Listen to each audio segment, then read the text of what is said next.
Hindustan, Bharat, India, ये धरती, हमारी मातृभूमि, इसने अनगिनत हीरोज देखे हैं।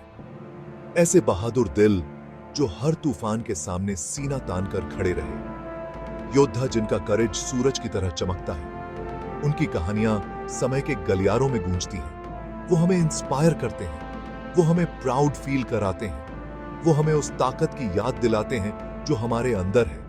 ये सिर्फ राजाओं और लड़ाइयों की कहानियां नहीं है। नहीं, ये ह्यूमन स्पिरिट की गाथाएं हैं। एक ऐसी स्पिरिट जो टूटने से इनकार करती है, झुकने से इनकार करती है। एक ऐसी स्पिरिट जो ऑनर के लिए, धर्म के लिए, मातृभूमि के लिए लड़ती है। इन चमकते सितारों के बीच एक नाम एक खास रोशनी के साथ जलता है, महाराणा संग्राम सिंह, जिन्हें इतिहास और हमारे दिल राणा सांगा के नाम से जानते हैं। एक नाम जिसका मतलब है करेज, एक नाम जिसका मतलब है सैक्रिफाइस, एक नाम जो राजपूत वीरता की आत्मा का प्रतीक है। इमेजिन करो दोस्तों, एक ऐसा योद्धा जिसने अनगिनत दुश्मनों का सामना किया।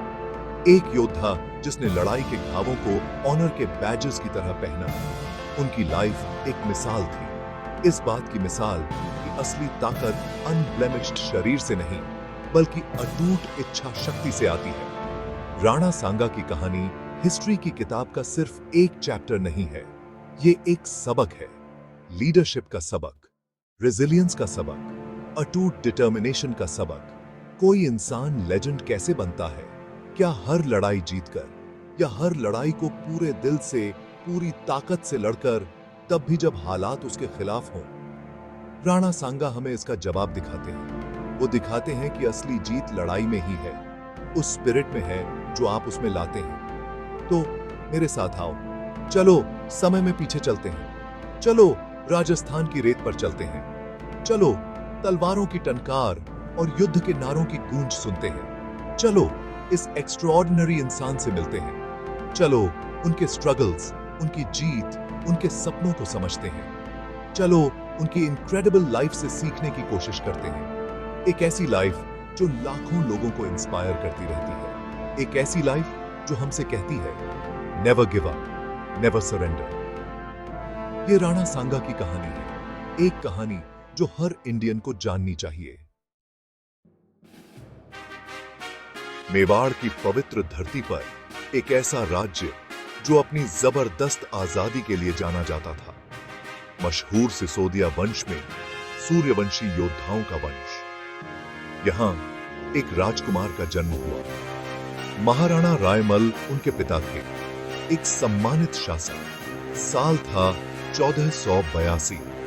ये युवा राजकुमार थे संग्राम सिंह। बचपन से ही निशान मौजूद थे, एक फ्यूचर किंग के निशान, एक महान योद्धा के निशान। उनकी आंखों में एक चमक थी, करेज की चमक, डेस्टिनी की चमक। वो कोई आम राजकुमार नहीं थे, वो ग्रेटनेस के लिए बने थे। वो अपने पूर्वजों की कहानियों के बीच बड़े हुए।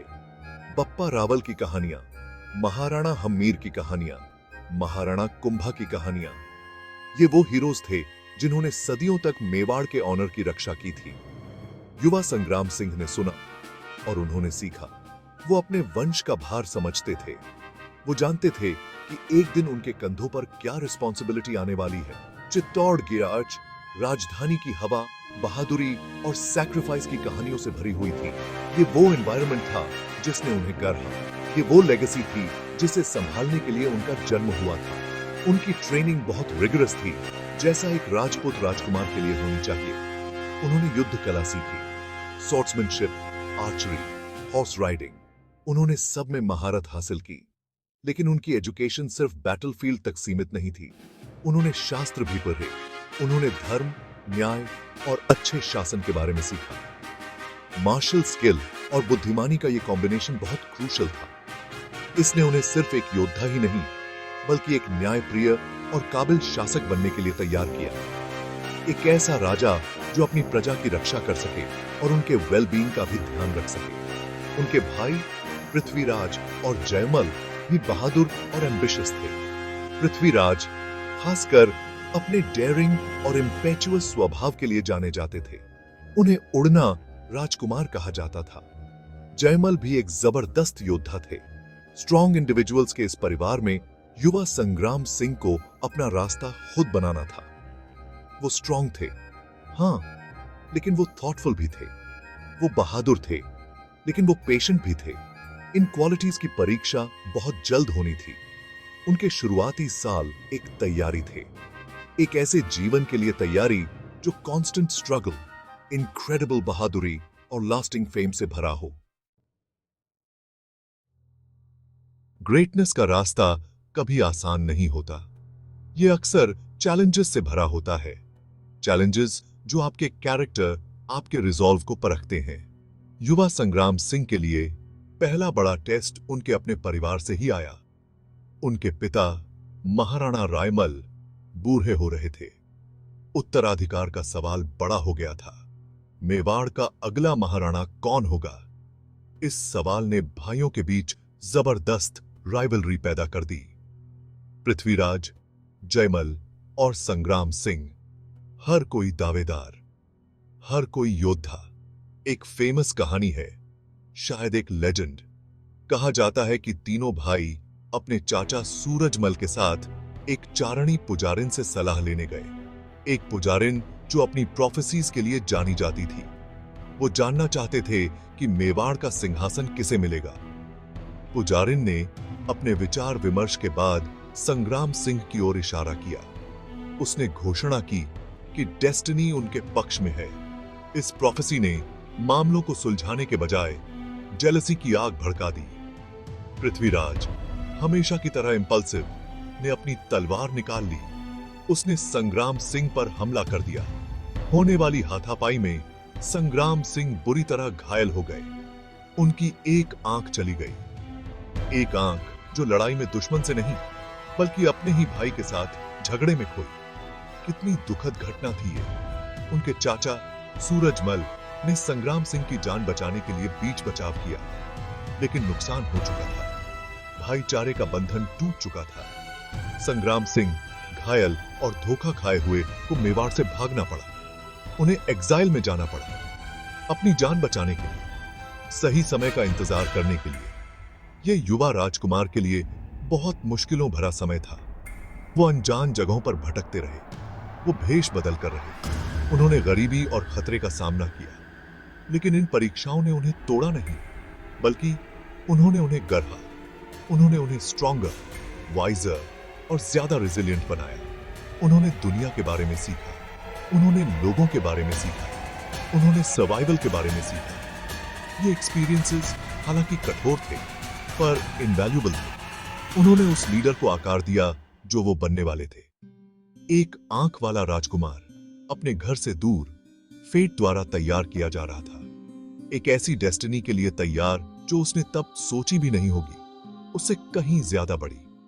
उनकी स्पिरिट अटूट रही। फेट, जैसा कि कहते हैं, कि अपने ही मिस्टीरियस तरीके होते हैं। एग्जाइल के एक दौर के बाद जो ट्रायल्स और ट्रिब्यूलेशन से भरा था, संग्राम सिंह की किस्मत बदलने लगी। उनके बड़े भाई पृथ्वीराज और जयमल अलग अलग परिस्थितियों में मारे गए। पृथ्वीराज, उड़ना राजकुमार, ट्रेचरी की वजह से मारे गए। जयमल एक छोटी लड़ाई में मारे गए। मेवाड़ के सिंहासन का रास्ता जो कभी खतरे से भरा था, अब साफ था। संग्राम सिंह को वापस बुलाया गया। वो एक फ्यूजिटिव की तरह नहीं, बल्कि राइटफुल हेयर की तरह लौटे। 1508 में वो सिंहासन पर बैठे। वो मेवाड़ के महाराणा संग्राम सिंह बने, मेवाड़ का शेर। उनका पहला काम अपनी पावर को कंसोलिडेट करना था, अंदरूनी झगड़ों के घावों को भरना था, मेवाड़ को उसकी पुरानी शान लौटाना था। लेकिन राणा सांगा, जैसा कि अब वो पॉपुलर थे, का एक विजन था। एक विजन जो मेवाड़ की सीमाओं से बहुत आगे तक फैला हुआ था। उन्होंने एक यूनाइटेड राजपुताना का सपना देखा। राजपूत राज्यों का एक संघ, इतना स्ट्रॉन्ग कि वो अपने प्राचीन धर्म की रक्षा कर सकें, इतना स्ट्रॉन्ग कि किसी भी फॉरेन इन्वेडर का विरोध कर सकें। ये एक बड़ा एम्बिशन था, एक नेक सपना, लेकिन इसे हासिल करना आसान नहीं था। राजपूत कुल प्राउड थे, वो जबरदस्त इंडिपेंडेंट थे। हर किसी का अपना इतिहास, अपनी परंपराएं, अपनी राइवलरीज थीं। उन्हें एक झंडे के नीचे लाना एक मॉन्यूमेंटल चैलेंज था। इसके लिए बहुत डिप्लोमेटिक स्किल चाहिए थी, इसके लिए पेशेंस चाहिए था, इसके लिए उनका ट्रस्ट और रिस्पेक्ट जीतना जरूरी था। राणा सांगा में ये क्वालिटीज भरपूर थी। वो राजपूत मानस को समझते थे। वो जानते थे कि यूनिटी थोपी नहीं जा सकती, इसे बनाना पड़ता है, ईंट दर ईंट, गठबंधन दर गठबंधन, आपसी रिस्पेक्ट और साझे मकसद से। धीरे धीरे लेकिन पक्के तौर पर राणा सांगा दूसरे राजपूत शासकों का दिल जीतने लगे। उनकी बहादुरी तो पहले से ही लेजेंडरी थी। मेवाड़ में उनके न्यायप्रिय शासन ने उन्हें एडमिरेशन दिलाया। राजपूत यूनिटी के लक्ष्य को पाने में उनकी सिंसेरिटी साफ थी। मारवाड़, आमेर, ग्वालियर, अजमेर और कई दूसरे राज्यों के शासक उनके विजन में समझदारी देखने लगे। उन्होंने उनमें एक ऐसा लीडर देखा जो दिल्ली, मालवा और गुजरात के सल्तनतों की बरहती ताकत का सामना कर सकता था। राणा सांगा अब सिर्फ मेवाड़ के राजा नहीं रहे, वो राजपूत के माने हुए लीडर बन रहे थे। उनका सपना आकार ले रहा था। सेक्शन 5, 80 घाव, एक स्पिरिट अनमैच्ड ब्रेवरी की एक सागा। राणा सांगा का शासनकाल कांस्टेंट वॉरफेयर का दौर था। वो ऐसे राजा नहीं थे जो आराम से अपने सिंहासन पर बैठे। वो एक वॉरियर किंग थे, हमेशा बैटलफील्ड पर, हमेशा अपने सैनिकों को फ्रंट से लीड करते हुए। उन्होंने पड़ोसी सल्तनतों के खिलाफ अनगिनत लड़ाइयां लड़ी। मालवा और गुजरात के सुल्तानों ने उनके राजपूत योद्धाओं की पूरी ताकत महसूस की। उन्होंने मेवाड़ के इलाकों का विस्तार किया। उन्होंने इसकी सीमाओं को सिक्योर किया। उनकी मिलिट्री काबिलियत पूरे हिंदुस्तान में मशहूर हो गई। एक के बाद एक जीत मिलती गई, लेकिन इन जीतों की उन्हें बड़ी पर्सनल कीमत चुकानी पड़ी। इन भयानक लड़ाइयों में राणा सांगा को कई इंजरीज लगी, अनगिनत घाव। कहा जाता है कि उनके शरीर पर 80 निशान थे, वीरता के 80 निशान। हर निशान एक लड़ी गई लड़ाई की कहानी कहता था, दिखाए गए करेज की कहानी। एक लड़ाई में उनका एक हाथ चला गया, दूसरी में एक तोप के गोले से एक पैर बेकार हो गया। हम पहले से जानते हैं कि अपने भाई के हमले की वजह से जवानी में ही उनकी एक आंख चली गई थी। इमेजिन करो इस योद्धा को, एक आंख, एक हाथ, एक सही सलामत पैर। फिर भी उनकी स्पिरिट कम नहीं हुई थी, उनका करेज अटूट। ये किस तरह के इंसान थे? उनके अंदर कौन सी आग इतनी तेजी से जल रही थी? ज्यादातर लोग रिटायर हो जाते, ज्यादातर लोग गिव अप कर देते, लेकिन राणा सांगा नहीं। उनका शरीर कई जगहों से टूटा हुआ था, लेकिन उनकी इच्छा शक्ति फौलाद की बनी थी। वो अपनी सेनाओं को लीड करते रहे, वो अपने सैनिकों को इंस्पायर करते रहे। बैटलफील्ड पर उनकी प्रेजेंस इलेक्ट्रीफाइंग होती थी। उनके सैनिकों ने अपने महाराणा को देखा, घायल और चोटिल, फिर भी शेर की तरह लड़ते हुए, और वो भी नए जोश के साथ लड़े, नए डिटर्मिनेशन के साथ। उनके फिजिकल घाव बहुत थे, लेकिन शायद उनकी सबसे बड़ी ताकत उनकी स्पिरिट थी। एक अदम्य स्पिरिट जो हार मानने से इनकार करती थी। एक स्पिरिट जो राजपूत शौर्य के सबसे ऊंचे आदर्शों, क्षत्रिय धर्म का प्रतीक थी। जो सही है उसके लिए लड़ना, कमजोरों की रक्षा करना, अपने ऑनर और अपनी धरती की रक्षा करना। राणा सांगा इस कोड के जीते जागते उदाहरण थे। उनके 80 घाव कमजोरी के निशान नहीं थे, वो उनके इनक्रेडिबल रेजिलियंस के, उनकी अनपैरेलल्ड बहादुरी के प्रतीक थे। एक ऐसे योद्धा की मिसाल जो डरना नहीं जानता था। सेक्शन 6, बैटलफील्ड के परे, वॉरियर किंग का नोबल हार्ट। हालांकि राणा सांगा अपनी मार्शल काबिलियत, अपने 80 घावों और लड़ाई में अपने अटूट करेज के लिए जाने जाते हैं, लेकिन इस रिमार्केबल इंसान में और भी बहुत कुछ था। वो सिर्फ एक खूंखार योद्धा नहीं थे, वो एक बुद्धिमान शासक, एक स्किल्ड डिप्लोमैट और एक महान कैरेक्टर वाले इंसान भी थे। उनकी क्वालिटीज युद्ध के खूनी मंच से कहीं आगे तक फैली हुई थी। उनके पास एक नोबल हार्ट था, एक ऐसा दिल जो न्याय, दया और जीवन के फाइनर एस्पेक्ट्स को समझता था। इसी वजह से वो सचमुच एक महान राजा बने, जिन्हें उनकी प्रजा एडमायर करती थी और उनके दुश्मन भी रिस्पेक्ट करते थे। राणा सांगा अपनी जेनरोसिटी के लिए जाने जाते थे, सिर्फ अपने दोस्तों और साथियों के लिए नहीं, बल्कि अपने हारे हुए दुश्मनों के लिए भी। ऐसे अकाउंट्स हैं कि वो हारे हुए दुश्मनों के साथ ऑनर और उदारता से पेश आते थे। उन मुश्किल भरे समय में ये एक रेयर क्वालिटी थी।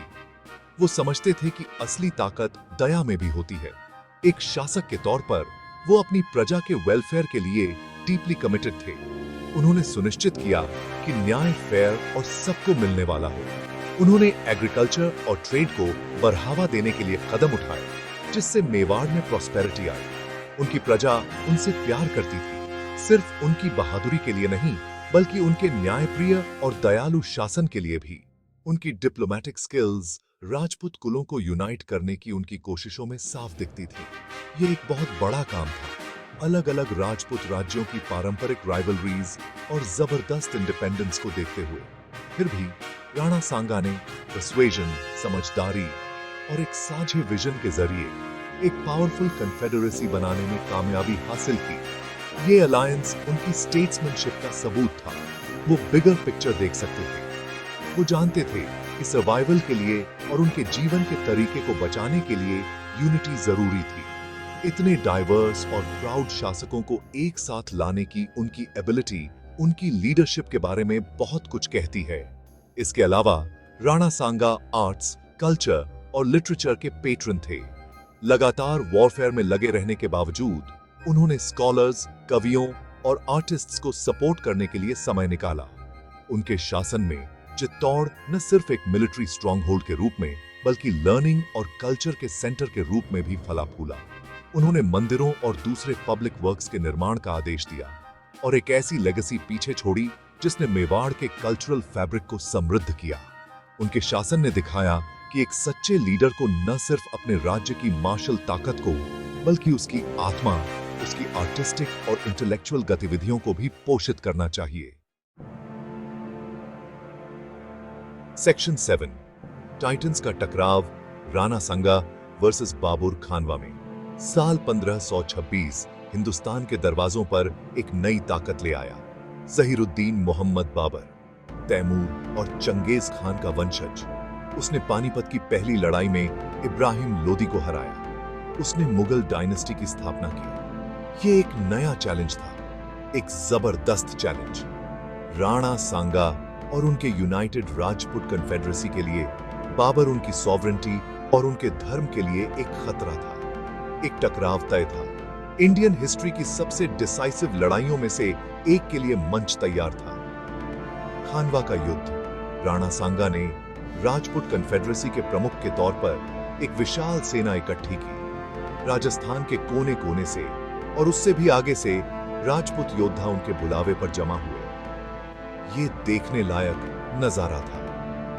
एक कॉमन पर्पस से एकजुट हुई सेना अपनी मातृभूमि की रक्षा करने के लिए, नए इन्वेडर को पीछे धकेलने के लिए। उनका मोरल हाई था। राणा सांगा की लीडरशिप में उनका कॉन्फिडेंस एब्सोल्यूट था। उन्होंने पहले भी पावरफुल सुल्तानों का सामना किया था और उन्हें हराया था। उन्हें विश्वास था कि वो फिर से ऐसा कर सकते हैं। हवा एंटिसिपेशन से भरी हुई थी। नॉर्थ इंडिया का भाग्य दांव पर लगा था। ये लड़ाई 16 मार्च 1527 को फतेहपुर सीकरी के पास खानवा में लड़ी गई थी। राजपूत्स ने जबरदस्त करेज के साथ हमला किया। उनके कैवलरी चार्जेस लेजेंडरी थे। शुरुआत में ऐसा लगा कि उनका पलड़ा भारी है। उन्होंने बाबर की सेनाओं को पीछे धकेल दिया। मुगल राजपूत हमले की भयंकरता से हिल गए थे। ऐसा लगा कि राणा सांगा का डिसाइसिव जीत का सपना पहुंच में था। लेकिन बाबर एक चालाक कमांडर भी था। उसके पास एक सीक्रेट वेपन था, आर्टिलरी, और उसने तुलुगमा फॉर्मेशन जैसी नई टैक्टिक्स का इस्तेमाल किया। मुगल तोपें गरजने लगी। उन्होंने राजपूत सेना में तबाही मचा दी। राजपूत्स ने पहले कभी ऐसी फायर पावर का सामना नहीं किया था। उनके हाथी शोर और आग से डरकर पीछे मुड़े और अपने ही सैनिकों को कुचल दिया।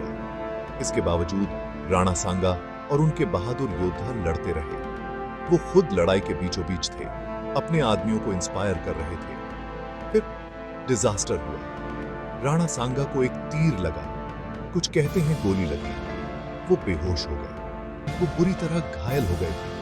उनका गिरना एक टर्निंग पॉइंट था। लीडरलेस राजपूत्स हालांकि बहादुरी से लड़े पर मोमेंटम बनाए नहीं रख सके। लड़ाई हार गए। एक बहादुर कोशिश का दुखद अंत। सेक्शन 8। सूरज बहुत जल्दी डूब गया। लेजेंड के फाइनल डेज। खानवा की हार एक कड़वा झटका थी। राणा सांगा और राजपूत कन्फेडरेसी के लिए एक विनाशकारी सेटबैक। गंभीर रूप से घायल महाराणा को उनके लॉयल सरदार बैटलफील्ड से दूर ले गए। उन्होंने उनकी जान बचाई, लेकिन उनकी स्पिरिट हालांकि टूटी नहीं थी, पर हार से बुरी तरह घायल थी। जब उन्हें होश आया तो उन्हें नतीजे का पता चला। उन्हें पता चला कि बाबर को भारत से बाहर निकालने का उनका सपना टूट चुका था। कम से कम अभी के लिए ये उस प्राउड योद्धा के लिए उठाने लायक भारी बोझ था। राणा सांगा ने एक गंभीर कसम खाई। उन्होंने कसम खाई कि वो चित्तौड़, अपनी प्यारी राजधानी, तब तक नहीं लौटेंगे जब तक वो बाबर को हरा नहीं देते। वो हार का दाग लेकर उस पवित्र किले में दाखिल नहीं होंगे। ऐसा उनका प्राइड था, ऐसा उनका कमिटमेंट था। उन्होंने एक और कन्फ्रंटेशन की तैयारी शुरू कर दी। उन्होंने बची हुई राजपूत सेनाओं को इकट्ठा करने की कोशिश की। उन्होंने कन्फेडरेसी को फिर से बनाने की कोशिश की। वो खानवा की हार का बदला लेने के लिए डिटर्मिन थे। उनकी अदम्य इच्छा शक्ति अभी भी काम कर रही थी। उन्होंने इसे आखिरी फैसला मानने से इनकार कर दिया, लेकिन उनके प्लान्स पूरे नहीं होने थे। कुछ हिस्टोरिकल अकाउंट्स के मुताबिक उनके सभी सरदार तुरंत बदला लेने की उनकी तीव्र इच्छा से सहमत नहीं थे। कुछ को और नुकसान का डर था।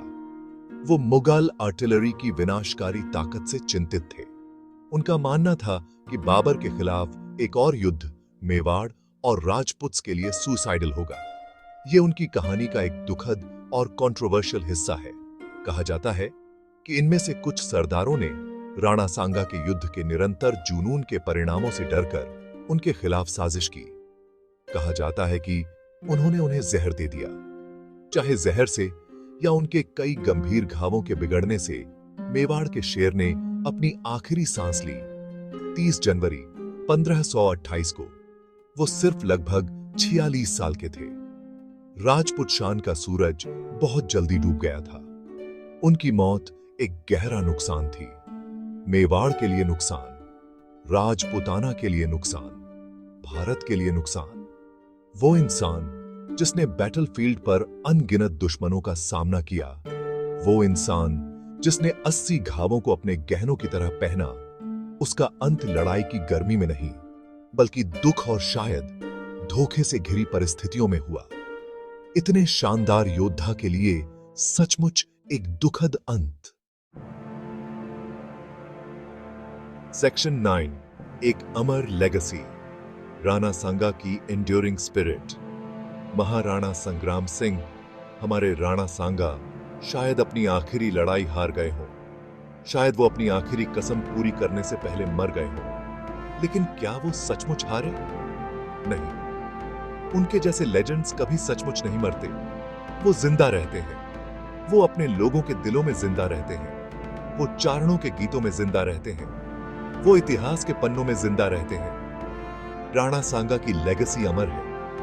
ये अनपैरेलल्ड करेज की लेगेसी है, अदम्य स्पिरिट की, धर्म और मातृभूमि के प्रति अटूट डेडिकेशन की। यूनाइटेड राजपुताना का उनका सपना हालांकि उनके जीवन काल में पूरी तरह से साकार नहीं हुआ, फिर भी एक पावरफुल आदर्श बना रहा। उन्होंने दिखाया कि जब राजपूत एक साथ खड़े होते हैं तो क्या पॉसिबल है। उन्होंने फॉरेन शक्तियों के खिलाफ फ्यूचर के रेजिस्टेंस की नींव रखी।